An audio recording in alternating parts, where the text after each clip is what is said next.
you think about what happened in 2019, your party, the Move Forward Party's predecessor, the Future Forward Party, won the third most votes back in 2019, and shortly after the election, the party ended up being dissolved and the leaders ended up being banned from politics. So that just sort of gives you a taste of what could happen in this scenario. Looking back at that, at what happened 4 years ago, how much does that concern you?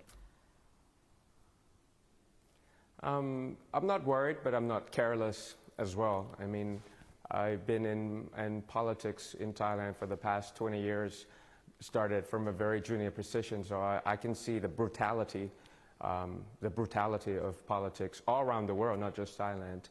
So I think what we need to do, just to make sure that we're not concerned about this, is to anticipate scenarios that could happen and learn from the past, and we prevent it from happening.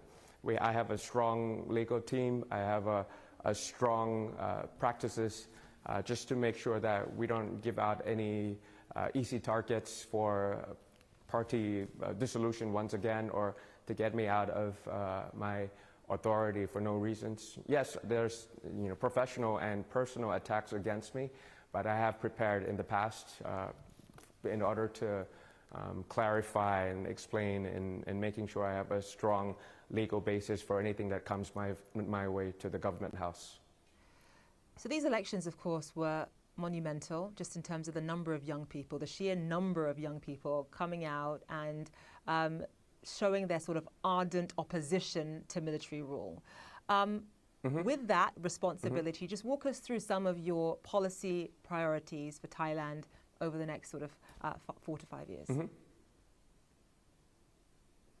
Well, your question is 2 or 3 folds. First of all, young voters came out a lot, about 5 million new first-time voters here in Thailand. But the entire generation, not just the first-time, not just the young, the middle age or the old, with the historical voting turnout of almost 76%, that's pretty sensational. In terms of the second fold, you asked me about policy priorities. It's actually 3 Ds. First is to demilitarize. Second is to demonopolize.